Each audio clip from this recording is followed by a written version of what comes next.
နောက်ဆုံးမှာတော့ရိုဖေးရဲ့လက်ချက်နဲ့တေဆုံးရမယ့်အခြေအနေထိရောက်သွားမယ်မိန်းကလေးကဒေါသထွက်ပြီးသူ့စီပြေးသွားကတိုက်ရိုက်ထိုးလိုက်တယ်ဒီရုပ်မှနင်ငါကိုယ်တော်ရိုက်ရဲတာလားအရက်ပူလေးနဲ့ရှင်လေးလိုဖြစ်နေပြီးတော့ငါမရိုက်ဘူးလို့ထင်နေတာလားလာဆန်းရိုက်ကြည့်လေအဲ့ဒီနောက်မိန်းကလေးကသူမကိုဇက်တိုက်ထိုးကြိတ်လိုက်တယ်အထိုးကြိတ်နည်းနည်းပဲခံလိုက်ရတာနဲ့ရိုဖေးရဲ့မျက်နှာဖူးယောင်သွားတယ်ရိုဖေးကဒေါသတကြီးနဲ့အေဂရစ်စီသွားတိုင်တော့တယ်အဲ့ဒီအချိန်မှာအေဂရစ်ကဆက်စတနဲ့ချိတ်ဆက်ထားရတာကြောင့်စိတ်တူနေတယ်ဒါကြောင့်ရိုဖေးကိုပါစူပူချိန်မောင်းလိုက်တယ်နောက်ထပ်သူမကိုမသွားနှောက်ယှက်နဲ့အဲ့ဒီအချိန်မှာဆက်စတန်ကဒီညမိန်းကလေးနဲ့အတူစားတော့ရမယ်လို့အမိန့်ပေးတယ်မလိုက်နိုင်ရင်အပြစ်ပေးခံရမယ်တဲ့အေဂရစ်ကဒေါသထွက်ပေမဲ့လည်းဟင်းကောင်းတွေအမြန်ပြင်ဆင်ဖို့အမိန့်ပေးလိုက်တယ်သူမနဲ့အတူစားတော့ဖို့ပဲဖြစ်တယ်ဒီလိုနဲ့မိန်းကလေးရဲ့နေရာကိုရောက်လာတယ်သူမနဲ့အတူစားတော့တယ်မိန်းကလေးကလည်းထူးဆန်းတာသတိထားမိတယ်အေဂရစ်ရဲ့မျက်လုံးထဲမှာသူမကိုမုန်းတီးမှုအပြည့်ရှိနေတယ်ဒါပေမဲ့အပြုတ်မူကတော့အရန်ကောင်းနေတယ်သူမကဝင်ကြီးချုပ်အိမ်တော်ရဲ့အာဏာကိုကြောက်လို့ထင်သွားတယ်ဒါကြောင့်သူ့ကိုစမ်းကြည့်ဖို့ဆုံးဖြတ်လိုက်တယ်အဲ့ဒီအချိန်မှာရိုဘေးကလက်မလျှော့သေးပဲထက်ရောက်လာတယ်ပြီးတော့မိန်းကလေးကိုစကားတွေနဲ့နှိပ်စက်ပြန်တယ်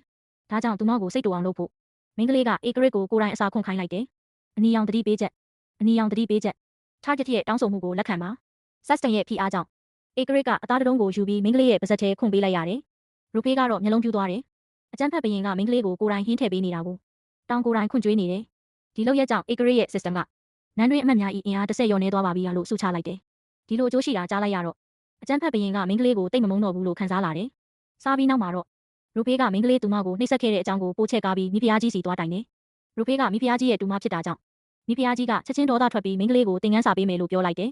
ပြီးတော့မိန်းကလေးရဲ့ကိုရံတော်အစီခံချွေကျူးကိုဖမ်းခေါ်ပြီးရိုက်နှက်စေလိုက်တယ်မိန်းကလေးဒီသတင်းကိုသိသွားချိန်မှာတော့တနာရီလောက်ကြာနေပြီဒါကြောင့်သူမကအမြန်မိဖုရားကြီးရဲ့နန်းဆောင်ကိုပြေးသွားတယ်အဲ့ဒီအချိန်မှာအစီခံမလေးကကိုတစ်ခုလုံးဒဏ်ရာတွေနဲ့ပြိုလဲနေပြီ